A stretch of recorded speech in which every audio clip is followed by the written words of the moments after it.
जय श्री राधे कृष्णा साथियों। मैं भी कृष्णा ज्ञान सहारा चैनल में आपका स्वागत करती हूँ। कैसे हैं आप? आपके अच्छे स्वास्थ्य और सुखद जीवन की मंगल कामना करती हूँ। आपके और अपने इष्ट देवों को कोटि कोटि नमन करते हुए, बड़ों को प्रणाम करते हुए वीडियो प्रारंभ करते हैं। साथियों, आज मैं बात कर रही हूँ आंवला नवमी की, यानी कि अक्षय नवमी भी इसे कहा जाता है।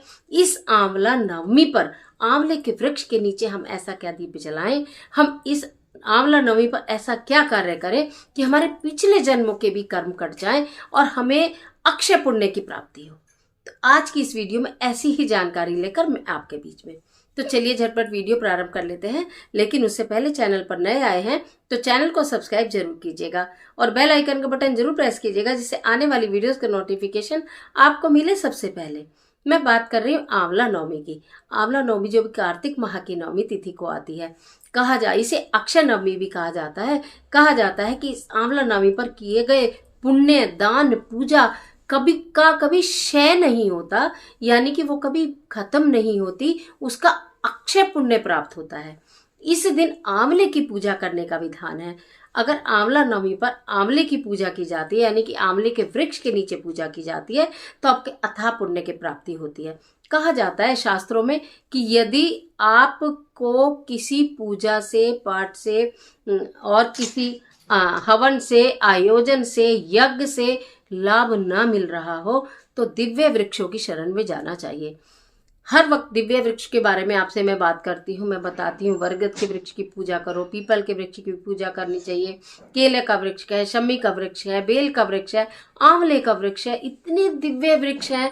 किसी दूर दूर मंदिरों में मूर्ति पूजन के लिए या बहुत लंबी लंबी कतारों में लगने के लिए बहुत लंबा समय आपके पास नहीं है तो कहाँ से निकालें, उतनी दुविधा में पड़ने की आवश्यकता नहीं होती है।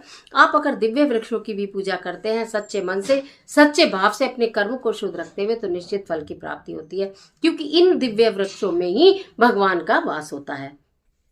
मैं आज बात कर रही हूँ आंवला नवमी की, तो क्योंकि आंवले के वृक्ष की बात कर रही हूँ। सर्वप्रथम मैं आंवले के वृक्ष की ही पूरी बात करूंगी, किस प्रकार से आपको पूजा करनी है, कैसे कैसे दीप लगाने हैं। उसके बाद मैं आपको ये बताऊंगी कि यदि आपको कहीं आंवले का वृक्ष ना मिले तब आपको क्या करना है। सर्वप्रथम प्रातःकाल नहा धो के स्नान करके स्वच्छ वस्त्र धारण करें।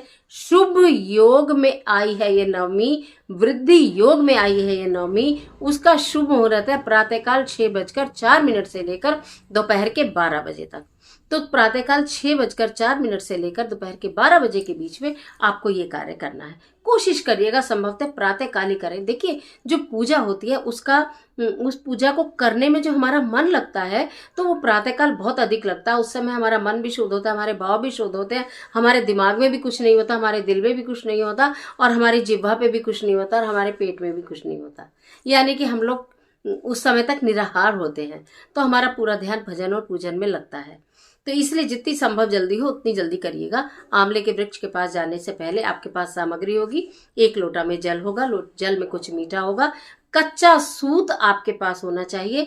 कच्चा सूत समझ ही रहे होंगे आप, और अगर कच्चा सूत ना हो तो मोली की एक वो लेकर जाइएगा, मोली लेकर जाइएगा, और उसके बाद फूल लेकर जाइएगा, अक्षत लेकर जाइएगा, इस तरह का सामान। और भोग लगाने के लिए कोई भी चीज, कोई भी फल, मिठाई आप लेकर जा सकते हैं। आंवले के वृक्ष के समीप जाकर उस दूध में जो आपने वो तैयार किया है जल, उस जल में आपने जिसमें मीठा डाला उसमें थोड़ा सा दूध भी डालकर ले जाना, बहुत अच्छा रहेगा। तो आपने आंवले की जड़ में वो जल समर्पित कर देना है, और रोली दे देनी है, अक्षत दे देने हैं, और एक दीपक वहां पर लगाना है। 5 आंवले आपको लेकर जाने हैं, वो भी वहां पर आपको चढ़ा देने हैं। उसके बाद जो आप कच्चा सूत लेकर गए हैं या आप मोली लेकर गए हैं, उस मोली से 8 बार वो आंवले के वृक्ष के चारों तरफ क्लॉकवाइज लपेटा जाता है। क्लॉकवाइज, ठीक है। अगर आपको लगता है कि आंवले के वृक्ष के पास घूमने की जगह नहीं है तो आपको लगता है मैं अपना हाथ डाल सकती हूँ, हाथ डाल सकते हैं, तो आप आंवले के वृक्ष के चारों ओर 8 बार उस धागे को लपेट दीजिएगा, जो सूत का धागा है या फिर मोली। अगर आपको ऐसा लगता है कि ना हम घूम सकते हैं ना हम उसमें लपेट सकते हैं, तो आप अपने हाथ पर, ये जो हाथ है ना, इस हाथ पर यहां से लेकर ऐसे ऐसे करके 8 बार कर लीजिएगा, और फिर 8 बार करने के बाद उसे अपने हाथ पे से उतार कर वहां वो समर्पित कर दीजिएगा या उसकी टहनी पर लटका दीजिएगा। ये कार्य करना है। कहा जाता है आंवले के वृक्ष के नीचे बैठकर यदि भोजन बनाया जाए या बैठकर खाया जाए या किसी पंडित को, ब्राह्मण को या किसी जरूरतमंद को खिलाया जाए तो अथाह पुण्य की प्राप्ति होती है। माता लक्ष्मी ने सर्वप्रथम आंवले के वृक्ष के नीचे भोजन पकाया था भगवान श्री हरि विष्णु के लिए, ऐसा धार्मिक ग्रंथों में वर्णित है। तो इसलिए आंवले के वृक्ष के नीचे अगर संभव हो, पहले समय में तो लोग जाते थे, एक तरह से पिकनिक टाइप हो जाता था कि आयोजन है आज वहां बैठकर खाएंगे। अभी भी कुछ स्थानों पर ऐसा होता है कि बनाकर खाना ले जाते हैं भोजन और वहीं पूजा करते हैं और फिर चादर बिछाकर बैठकर वहां पर खाते हैं। अब समय अभाव के कारण हो सकता है ऐसा ना हो, तो आप कुछ ना कुछ वस्तु ऐसी लेकर जाइएगा जिसको कि वहां पर आप खा सकें बाद में। और उसके साथ ही साथ आपको क्या करना है, 5 दीपक और लेने, मिट्टी के, आटे के, कोई भी आप ले सकते हैं। उन्हें पीपल के वृक्ष के नीचे आंवला नवमी के दिन जरूर से जला दीजिएगा। आप मतलब ये ऐसे पूजा पाठ के तो काम है, लेकिन ऐसे चमत्कारी काम है। मतलब मैं आपको क्या बताऊं कि इतने दिव्य काम है ये कि अगर इन्हें करते हैं आप, खाली दीपक आपको जलाने होते हैं, श्रद्धा भाव मन में रखना होता है, अपने कष्ट, अपनी दुविधा, अपनी परेशानी, अपनी जो भी आपकी दिक्कतें हैं वो सब भगवान श्री हरि विष्णु के चरणों में रख देनी होती हैं और वो सब समाप्त होने लगती हैं समय समय। तो इसलिए आपको 5 जो है दीपक पीपल के वृक्ष के नीचे भी उसी समय ही सुबह प्रातःकाल में ही आपको लगा देने हैं। आंवले का दान इस दिन करना अति उत्तम माना जाता है। आंवला इस दिन खाना नहीं चाहिए। तो आपको 5 आंवले भगवान श्री हरि विष्णु के मंदिर में भी जरूर चढ़ा देने। दीपक चाहे वहां पर एक ही लगा सकते हैं। तो मंदिर में भी जाएंगे, एक दीपक लगा देंगे, 5 आंवले चढ़ा देंगे। पीपल वृक्ष के नीचे जाएंगे, 5 दीपक जला देंगे। आंवला वृक्ष के नीचे जाएंगे, 1 दीपक जला देंगे, आंवले चढ़ा देंगे। और उसके पश्चात आप चाहें तो वहां बैठकर अपना मुंह झूठा कर सकते हैं, यानी कि कुछ भी खा सकते हैं, जो भी आप लेकर जाएं अपने साथ। वो कोई फल भी हो सकता है, वो कोई मिठाई भी हो सकती है, जिससे कि आपको ये इस चीज का पुण्य मिले कि हमने आंवले के वृक्ष के नीचे कुछ ना कुछ ग्रहण किया। तो इस तरह से आपको आंवला नवमी का जो पर्व है ये मना लेना चाहिए। कुछ लोग आंवले के ऊपर भी दिया जलाते हैं। आसान विधि बता देती हूँ जल्दी से। जैसे आपने एक आंवला लिया, मेरे पास अभी आंवला है नहीं, मैं लाई नहीं हूँ यहाँ पर।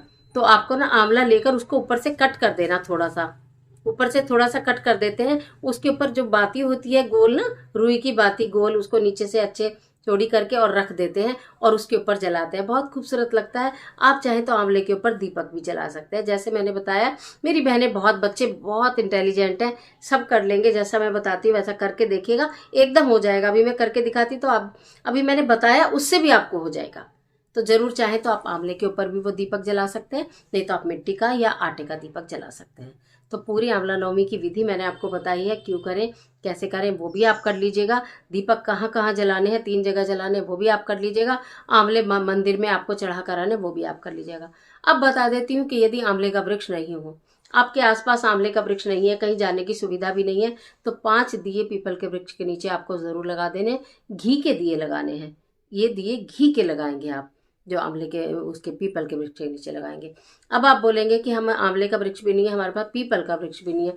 मंदिर तो होगा, सामाजिक तौर पर बना हुआ कोई भी एक मंदिर होगा, आप मंदिर में चले जाइएगा और वहां मंदिर में 5 आंवले भगवान श्री हरि विष्णु के चरणों में अर्पित करिएगा और 5 घी के दीपक जलाकर हाथ जोड़कर मनी मन प्रार्थना कीजिएगा और भगवान से यही विनती कीजिएगा कि आपके जीवन के समस्त दुखों का अंत, और आपके जो भी आपसे जाने अनजाने में, जो भी अजाने अनजाने में आपसे पाप हुए हैं या गलत काम हुए हैं या किसी का दिल दुखा है या कोई परेशानी, तो उनको वो माफ करें।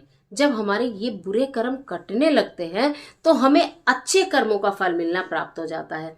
जब तक हमारे बुरे कर्म नहीं कटते हैं तो हमारे अच्छे कर्म फल तो देते हैं, संयोज के रख लेते हैं, फिर उनका फल मिलना प्रारंभ होता है जब बुरे कर्म हमारे कट जाते हैं।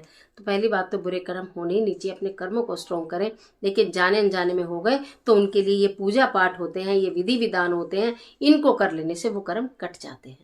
तो इसलिए कहा जाता है इस अक्षय नवमी पर, यानी इस आंवला नवमी पर आंवले का दान करें और दीपक जलाएं, तो आपके कष्टों का अंत होगा।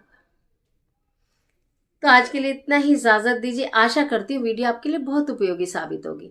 मिलती हूँ एक और जबरदस्त वीडियो के साथ, तब तक हंसते रहिए, मुस्कुराते रहिए, अपना और अपने अपनों का ख्याल कीजिए। वीडियो अच्छी लगे तो लाइक कीजिए, जितना चाहे अपने फ्रेंड्स के साथ शेयर कीजिए और कमेंट बॉक्स में जय माता लक्ष्मी, ओम नमो भगवते वासुदेवाय कुछ भी लिखिए, लेकिन लिखिए जरूर। ईश्वर आपकी मदद करे।